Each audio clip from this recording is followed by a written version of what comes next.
The most recent Jane Austen revival started in 2020 with the dual release of Anya Taylor-Joy's Emma in theaters and Sanditon on PBS.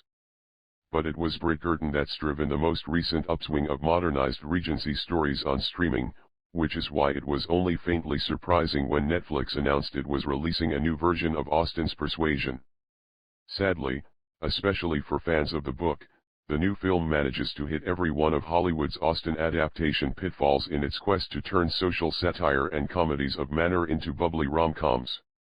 Netflix has swerved away from the higher brow fare of its early years, now sinking its budgets into already proven hits and mainstream blockbusters starring people you already know. However, Austen's last completed work before her death, Persuasion, is relatively unknown outside of her fandom. One would expect the streaming giant to have gone with one of the three Austen titles most people have heard of, Pride and Prejudice, Sense and Sensibility, or yet another Emma.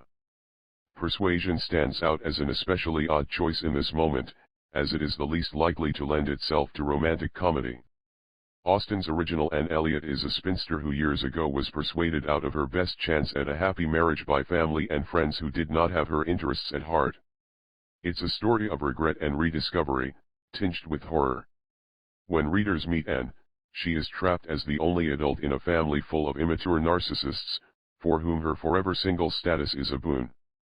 In the first half of the novel, Anne barely even speaks, a sign of how her family has traumatized and beaten her down.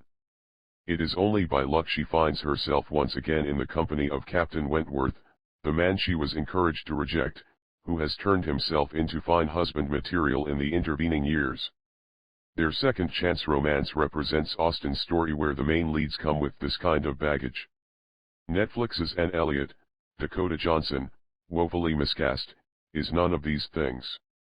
She's an anti-heroine in Empire waist clothing. She's loud, feisty, flirty, and as unlikable as the rest of her god-awful family.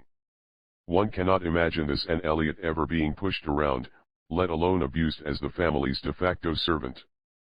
Perhaps the production did not think Anne Elliot as written would connect with 21st century audiences. As a result, this new movie feels as if it had been written by someone who had never cracked a Jane Austen novel, just watched a few trailers for Pride and Prejudice and Emma, opened Wikipedia for a plot summary and went from there. In keeping with prevailing trends, Netflix is aiming for a modernist period piece, swiping liberally from Dickinson, The Great and others with diverse casting, modern slang, and fourth wall breaking. The diverse world part works. Henry Golding as evil Mr. Elliot is a gem who deserves to be airlifted out of this film and recast in a real Austen adaptation, where he can flourish. The fourth wall conceit could have and should have worked if Johnson's Anne remained the plain, shy wallflower Austen wrote in the first place, not someone liable to upend a gravy boat over her own head. Everything else wrong with the film is a direct result of failing its heroine. The proudly stoic Wentworth, Cosmo Jarvis, comes off as silently wooden in the face of Anne's bouts of personality. Worse, the characters you are supposed to hate, like Anne's sisters and father, suddenly don't seem nearly as bad. It doesn't help that Richard E. Grant is so clearly having a ball as Sir Walter that you start rooting for him. By the time the show reaches its, somewhat altered, third act, the movie feels almost totally divorced from Jane Austen.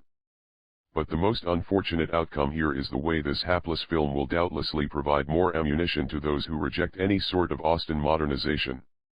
Like Star Wars and Marvel, the Jane Austen and Regency fandom has a subsection who complain loudly and bitterly anytime something is historically inaccurate or fails to honor the book. This is oftentimes a dog whistle, meaning the adaptation is not lily-white. In this case, failing to honor the book has nothing to do with the casting or the modernizing, but that won't matter to fans endeavoring to use this adaptation, and its lackluster reviews, to argue against trying anything new at all.